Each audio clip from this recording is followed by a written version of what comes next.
He was one of the most influential figures of the 20th century, forever changing the course of one of the world's largest countries. But was he a hero who toppled an oppressive tyranny, or a villain who replaced it with another? It's time to put Lenin on the stand in History versus Lenin. Order. Now, wasn't it your fault that the band broke up? Your Honor, this is Vladimir Ilyich Ulyanov, aka Lenin, the rabble-rouser who helped overthrow the Russian Tsar Nicholas II in 1917 and founded the Soviet Union, one of the worst dictatorships of the 20th century. Oh. The Tsar was a bloody tyrant under whom the masses toiled in slavery. This is rubbish. Serfdom had already been abolished in 1861. And replaced by something worse. The factory bosses treated the people far worse than their former feudal landlords. And unlike the landlords, they were always there. Russian workers toiled for 11 hours a day and were the lowest paid in all of Europe. But Tsar Nicholas made laws to protect the workers. He reluctantly did the bare minimum to avert revolution, and even there he failed. Remember what happened in 1905 after his troops fired on peaceful petitioners?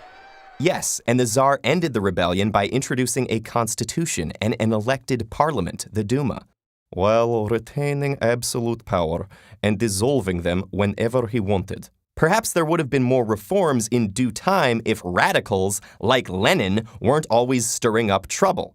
Your Honor, Lenin had seen his older brother, Alexander, executed by the previous Tsar for revolutionary activity. And even after the reforms, Nicholas continued the same mass repression and executions, as well as the unpopular involvement in World War I that cost Russia so many lives and resources.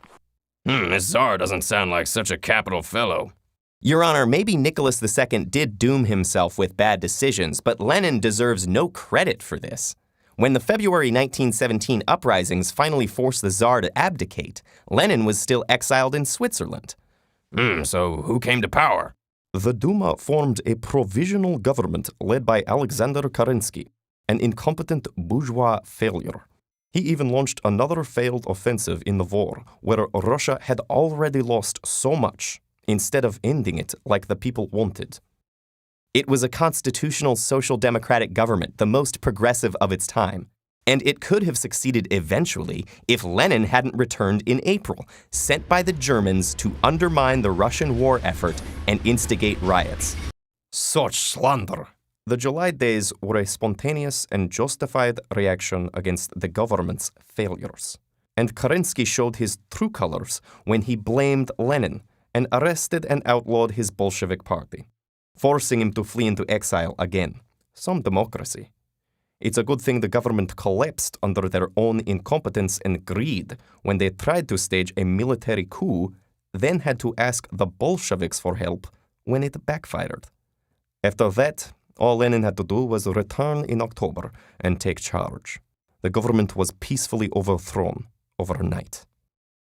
But what the Bolsheviks did after gaining power wasn't very peaceful. How many people did they execute without trial? And was it really necessary to murder the Tsar's entire family, even the children? Russia was being attacked by foreign imperialists trying to restore the Tsar. Any royal heir that was rescued would be recognized as ruler by foreign governments. It would have been the end of everything the people had fought so hard to achieve. Besides, Lenin may not have given the order. But it was not only imperialists that the Bolsheviks killed. What about the purges and executions of other socialist and anarchist parties, their old allies? What about the Tambov Rebellion, where peasants resisting grain confiscation were killed with poison gas? Or sending the army to crush the workers in Kronstadt, who were demanding democratic self-management? Was this still fighting for the people? Yes. The measures were difficult, but it was a difficult time. The new government needed to secure itself while being attacked from all sides so that the socialist order could be established. And what good came of this socialist order? Even after the Civil War was won, there were famines, repression, and millions executed or sent to die in camps, while Lenin's successor, Stalin, established a cult of personality and absolute power. That wasn't the plan. Lenin never cared for personal gains. Even his enemies admitted that he fully believed in his cause, living modestly and working tirelessly from his student days until his too early death. He saw how power-hungry Stalin was and tried to warn the party, but it was too late. And the decades of totalitarianism that followed after? You can call it that, but it was Lenin's efforts that changed Russia in a few decades from a backward and undeveloped monarchy full of illiterate peasants to a modern, industrial superpower with one of the world's best educated populations, unprecedented opportunities for women, and some of the most important scientific advancements of the century.